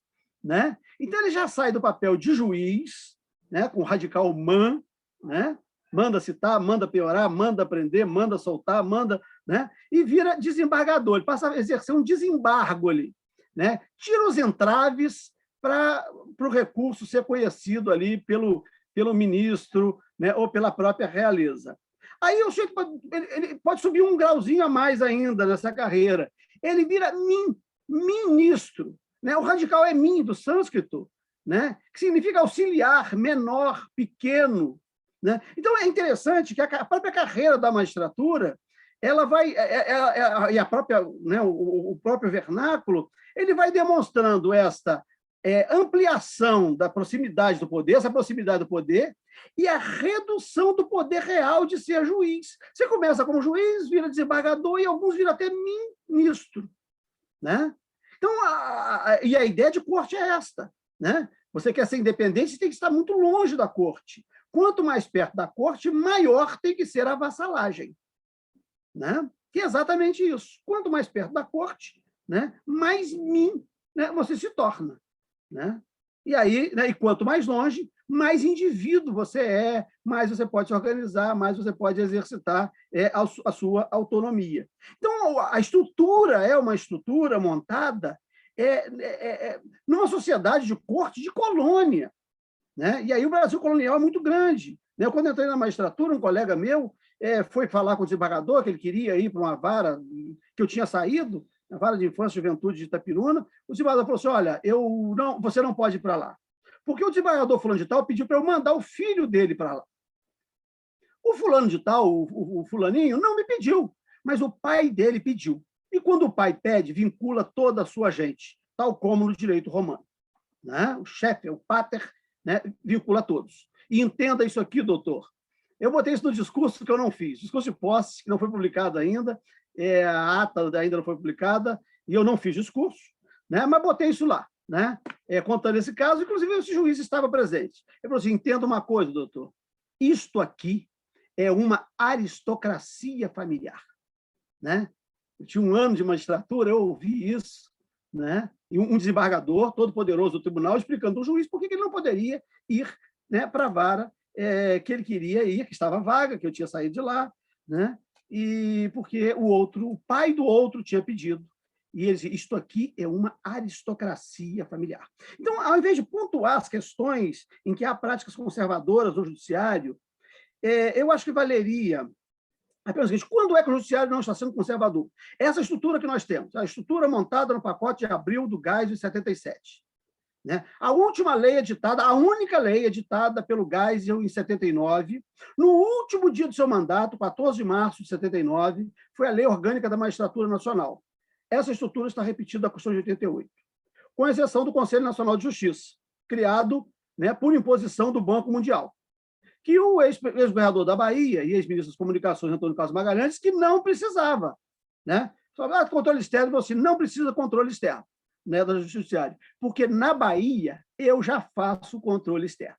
Né? Então, esse disse o ex-governador da Bahia, Antônio Carlos Magalhães. Por ele não precisava de CNJ, ele já era, né, o CNJ, né, da Justiça na Bahia. Né? Então, verbalizou isso muito bem. Né? Verbalizou isso, entre aspas, aí o que eu estou falando. Né? Então, a gente vai falar dessas práticas conservadoras, não são práticas, é uma estrutura conservadora, é uma corte, né, funcionando dos seus palácios, né, onde a judicatura é exercida com independência no sentido inverso da proximidade com o poder. Né, onde o juiz começa exercitando o man e pode terminar, né, ministro se tornando um min. Né? Agora, o Carlos falou da súmula 70, né, que dá valor absoluto. A presunção de legitimidade dos atos do policial é maior do que a presunção de legitimidade dos atos de autoridade, né, que falam lá os administrativistas, até Lili Lopes Meirelles, que era o chefe do delegado Fleury. Né? Até ele ainda minora a presunção de legitimidade lá no direito administrativo. No Tribunal de Justiça do Rio de Janeiro não tem essa relatividade, essa presunção, né, iuris tantum, da fala do policial, não. Mas tem coisa pior. O Tribunal de Justiça do Rio de Janeiro, com exceção de um único desembargador, referendava, editou súmula também, dizendo que, quando se fecha a rua, coloca uma guarita na rua, todos os moradores têm que pagar, né, a cota condominial do condomínio de rua. E teve gente que perdeu a casa porque não pagou essa cota. Né? O condômino, o síndico da rua, né, executou, cobrou, executou e tomou a casa do cara. Né? E isto foi a origem, o reforçamento, não é a origem, não, o reforçamento das milícias do Rio de Janeiro. Foi uma súmula do Tribunal de Justiça do Rio de Janeiro que autorizou milicianos a fecharem ruas, a botarem cancelas e cobrar pela segurança. E, na Justiça, adjudicar a casa daqueles que não pagaram a tal da cota condominial do condomínio de rua. Eu poderia aqui citar 200 outros casos. Eu poderia citar aqui o mandado de busca e apreensão genérico, expedido em 2017, né, que pegava né, quem não é do Rio de Janeiro talvez não conheça a dimensão disso, vai dar 3 vezes da Praia do Forte até o elevador Lacerda, né? Talvez mais que isso ainda, né? De Triagem a Irajá, né? 17 favelas, incluindo a do Jacarezinho, né? Um mandado, né? De Triagem a Irajá, né? Ponto. Um mandado de busca e apreensão genérico que dava à polícia o poder amplo, geral e restrito nessa área, né? E aí o ministro, aí atendendo a uma solicitação do ministro, né, da Defesa, Raul Jungmann, durante, né, aquele período ali complicado de 2017, né, preparando, né, para o terror de 2018. Né? Então, o Judiciário fez isso aqui, e não foi a primeira vez, não. Nós já tivemos outros mandados de busca e apreensão genéricos.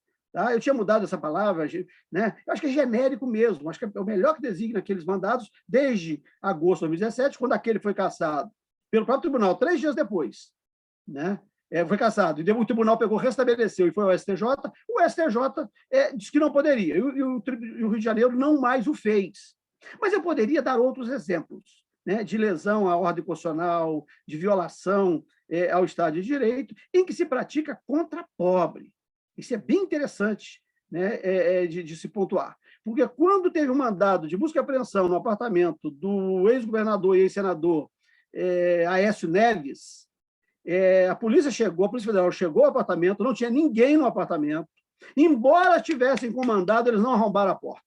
Chamaram um chaveiro para abrir delicadamente a fechadura, para não causar dano à fechadura, né, daquela casa. Né? Mas eles tinham mandado, eles poderiam ter arrombado a porta.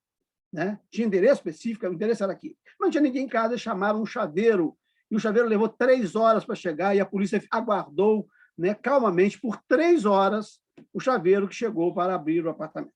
Né? Então, nós temos aí uma desconsideração, né, de que os pobres, de que os que moram na periferia sejam titulares de direito. Né? E, claro, essa é uma visão de corte. Né? Então, é muito fácil falar desse conservadorismo judiciário a partir dessa concepção. Né? Nós vivemos numa corte, e alguns se encantam. Né? Assim como, lá em 2007, a Comissão de Direitos Humanos da OAB foi destituída e deu origem ao DDH, Instituto dos Defensores de Direitos Humanos, né? Assim como algumas pessoas de militância foram capturados pelo poder quando exercitaram, quando ocuparam, né, um carguinho em Brasília e queriam saber como é que mobilizava o povo para lhes aplaudir, né? Não raro, juízes aí das vários segmentos da sociedade ingressam, né, e se sentem na corte. Muda o jeito de andar, muda o jeito de falar, né, e mudam até as amizades. E passam a viver, né, um tempo aí num status ilusório, que isso passa também. Né? E essa é uma outra questão.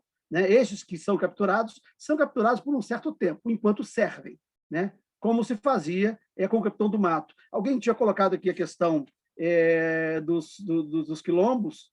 Só para concluir, eu nasci num lugar que já chamou de quilombo.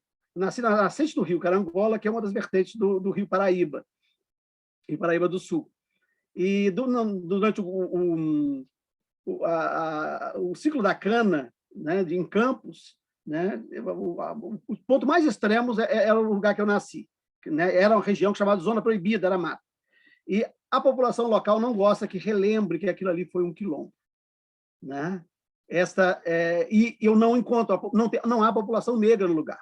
E eu fui procurar o que aconteceu, né, que um lugar que já foi quilombo não tem população negra. Né?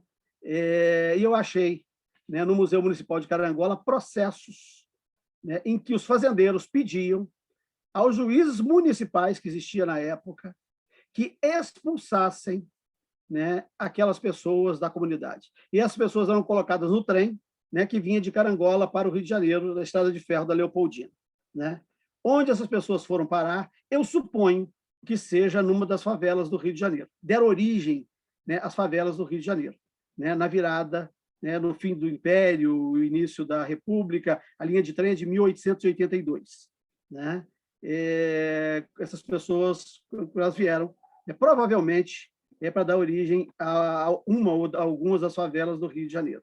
Né? Mas um lugar que já chamou quilombo, né, não tem uma população negra remanescente, mas tem processo do Museu Municipal de Carangola, né, em que os juízes municipais deferiam né, a expulsão dessas pessoas, a colocação dessas pessoas num trem para que fossem mandadas para a corte, né, e para desocuparem os lugares que viviam né, naquelas fazendas naquele momento. Então, a história do Brasil ela precisa ser muito puxada, né?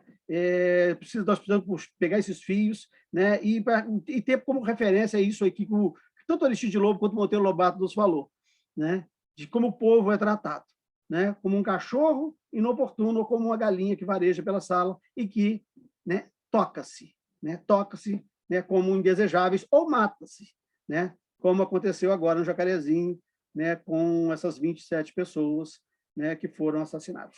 Tá bom? Passei dos 10 minutos, acho que não passei mais do que o Carlos Eduardo, não. Tá, Carlos Eduardo?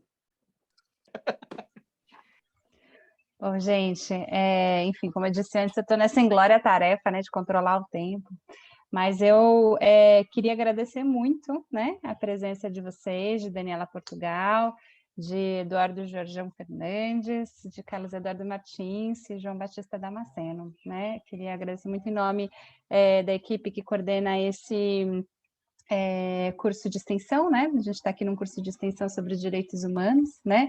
Para profissionais do direito, né? E lembrar que esse curso também vai estar disponível daqui a pouco no canal do YouTube do projeto. Mas, enfim, queria agradecer e desejar aí que a gente se encontre novas vezes, né? Para discutir esse tema que é tão caro para a gente. Muito obrigada.